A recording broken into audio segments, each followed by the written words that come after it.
What up, though, y'all? It's Chris. Appreciate you connecting with me this morning. Out getting these 10,000 steps.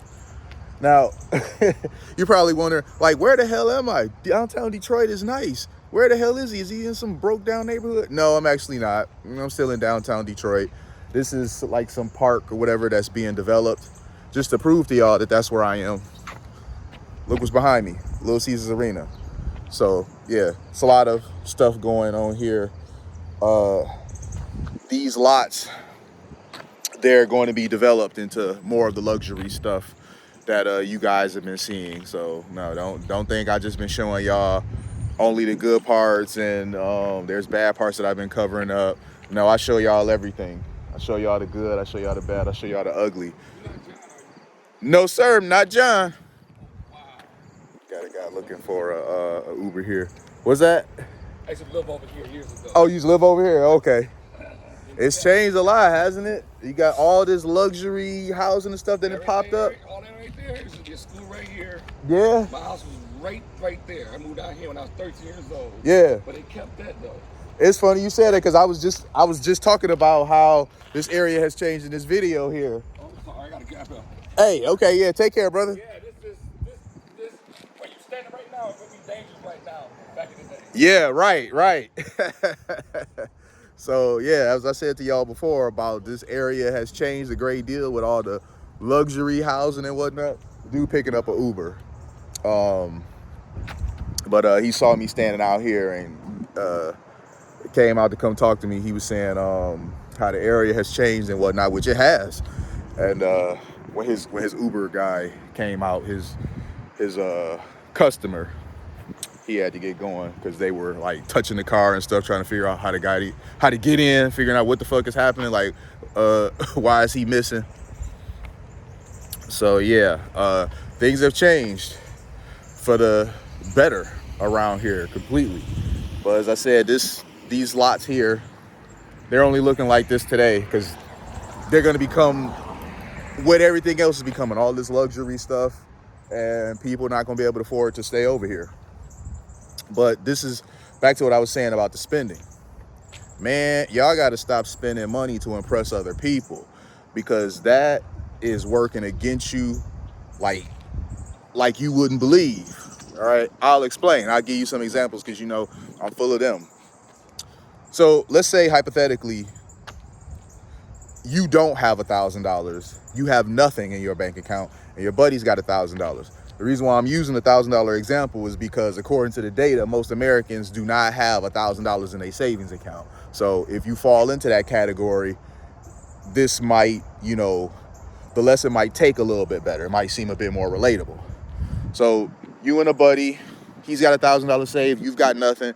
Y'all going to hang out. All right, y'all went to go see Deadpool 3. And now y'all going to Buffalo Wild Wings to get some food. And after that, y'all like, hey, to hell with it, let's go bowling. Just whatever that y'all like doing. You're spending money, he's spending money. The difference is that he's got $1,000 saved. So he's not really thinking about what y'all doing. All right. He has the cash on hand to pay for it. You don't. You don't have the cash on hand to pay for it. You got a credit card possibly that you've been making minimum payments on that you're not going to use to fund, your time out. You shouldn't have had your behind out there to begin with, but you didn't want to look like you was broke, and so here you are. That card that you have a huge balance on, that you've been making minimum payments on and accruing interest on, you're about to add hundreds of dollars more to it just because you don't want to look like you're broke. That's not intelligent, to put it lightly. That's not intelligent. Why are you going out to have a good time when you can't afford to? Your buddy got $1,000 savings, you don't. You guys are going to have a completely different experience, even though you're doing the exact same thing, because he's going to truly be able to enjoy the moment because he's not thinking about the money because he has it. You, though, in the back of your mind, with every chip read, you're going to be thinking about how this is more debt added onto that credit card that you ain't paid down yet. So this is what I mean about spending money to impress people. You know, you're buying fancy clothes to impress people. You're buying the latest iPhone to impress people. You taking trips that you really can't afford to be taking just so you can take pictures and post them on the gram to impress people. You are hustling backwards to impress people. And you really got to stop doing that, because you're never going to get out of the debt that you've incurred. I was talking about the other day in the video, which you guys seem to really like a lot, about you know, paying down your debt as soon as possible. You're never gonna get out of debt moving like this. It's just never gonna happen for you. So you got to make some changes. You got to decide if you want your freedom or if you want to stay broke, stay a prisoner to your debt, trying to impress people that ultimately they don't care. When you pop out with that new iPhone, who cares? I got a 14 Pro Max. What's out now? The 15 Pro Max? Do you think anybody cares that I got the 14 Pro Max and not the 15 Pro Max? When it was the newest phone, last year when it was the newest phone, nobody cared then. And I'm probably going to keep this phone, you know, when the 16 Pro Max comes out, I'm probably still going to keep this phone because this is a great phone still. And no one's going to care. They all look the same at this point anyway. So why even bother, like, other than just being able to say, oh, I got the newest iPhone? Why even bother doing that? You know, I'm using a Apple Watch Series 5. This year, I think the Apple Watch 10 comes out. I've been using the same Apple Watch for the last 5 years. Why? Because the thing works. Now, I think I'm finally going to upgrade this year and get the Ultra 3, but that's because I've been using this watch for 5 years. The battery is not what it once was, so it's just time to move on from it. But I'd be damned if I would have bought the same watch every year just to be able to brag and say, oh, I've got the newest Apple Watch. Like, some of the things that y'all want to brag about, they really have no real world value. They don't translate into anything in real life. I remember when I was in high school, because when I was in high school, it was a fashion show. You know, it's a little bit different now because the schools, many of them require you to wear uniforms, but that wasn't the case when I was in high school. It was a fashion show. Coogee sweaters, Iceberg, a lot of the brands that I wore back then, I still wear now. Like Polo, I love Polo. I still rock that to this day. But I was working at Sbarro Pizzeria at Fairlane Mall. For my fellow Detroiters, this is before Sbarro was in the food court. This is when Sbarro was in the center of the mall on the second floor between the elevators, next door to the McDonald's. Well, it wasn't right next door to the McDonald's. It was McDonald's, Arthur Treacher's, then Sbarro's. So if you know, you know. I just dropped that knowledge on y'all, let y'all know how old I am by just knowing that. Anyway, all of us in high school, we were dirt poor. That's why we were going to Cody. That's where I was at, Cody High School. All of us there were dirt poor. If we weren't, we wouldn't have been going to Cody. We wouldn't have been living in the area to be eligible to go to Cody. We were all spending all our money to not look poor in front of other poor people. That is so stupid. Now, at the time, this was my reality. I'm in that. So I don't realize how dumb this is. It's after high school, when I'm removed from that situation, that I really understood how dumb that was. We, as poor ass people, were spending all our money to not look poor in front of other poor people.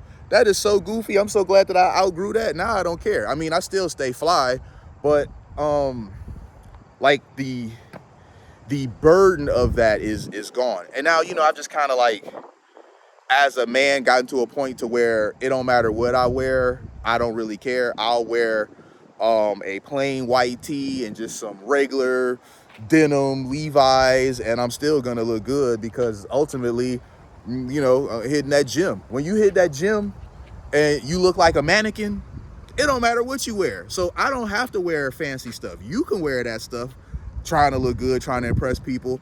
I guarantee you, if we stand next to each other out and about, I'm gonna be the one that the ladies are looking at because I can look good in anything, where you have to try to wear fancy stuff to look good. And still don't, if you an overweight dude and you wearing some Louis Vuitton hoodie or something like that, that don't look that great. It don't. I mean, they know that you spent money to getting it, But that doesn't necessarily mean that you have money because you bought an overpriced hoodie. Chances are you're poor because you dropped what you had on that hoodie. You paying $7,500 for hoodies and sweaters by these different brands. Meanwhile, your bank account it's got a negative balance. It makes no sense. So you guys, you gotta stop dumping money into things that are keeping you poor. You know, some Jewish guy taught me about guns and butter.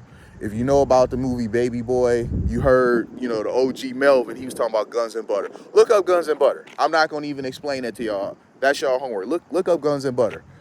You'll know the difference. A Jewish guy really put me on game with that, guns and butter. Like listen, shout out to the Jewish folks, man, because woo, do they understand money. They understand that money is a tool to be used to improve your life and the lives of the people around you. They understand that so well. I wish I knew back then what I know now. Like, some of the best game I got in terms of how to handle money and stuff came from when I worked in real estate. Elder Jewish guy used to kick it to me and just tell me all types of stuff, man. So shout out to him, Mitch. You know who you are. Appreciate you as always.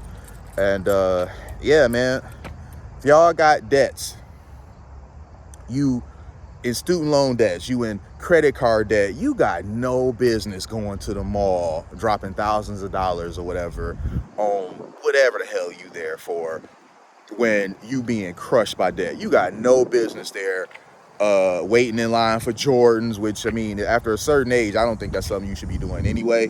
But you got no business there, you know, doing that. You got no business there, you know, at the Coach store.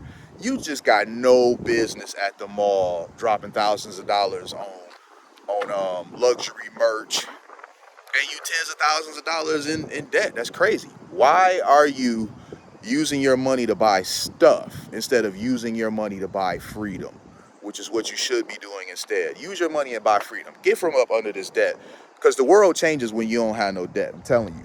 You truly are free. You can now start saving. You can now start investing. All sorts of things happen for you positively. But first, you got to get that monkey off of your back and stop owing people. So stop buying stuff to impress people, because they don't care. They really don't. They don't care about your iPhone. They don't care about your fancy designer glasses. You know, while you're talking, I mean, eventually one of these days, just because I'm a Detroiter, eventually one of these days I'm going to get some Cartier buffs. But I'm going to buy those buffs with the interest of an investment. I'm not going to take out principal to buy some buffs. I'm going to get interest off of the principal. And that's what I'm going to use to buy them buffs. See, we not the same.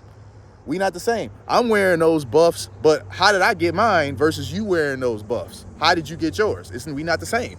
You went and saved your paycheck up week after week, you know, probably for a few months. If you strap living paycheck to paycheck, you saved money out of your paycheck here and there over the last several months to buy those buffs. And just one interest payment off of my principal, I was able to go get those and whatever else I wanted. But I probably didn't go get nothing else. I just had the cash, like, you know. The game is different, man. You got to learn to use money better. So I appreciate y'all for connecting with me. Leave me comments. Like this video if you did. Subscribe if you haven't already. Hey, you know, we almost to 1,000 subscribers, man. That's crazy. We like just under 1,000 subscribers. So, you know, I'm looking forward to that. I appreciate y'all. The love y'all been showing me has just been amazing, man. So long as y'all like it, I'm gonna keep dropping it. That knowledge, that is. So I'll talk to y'all soon, man. Peace.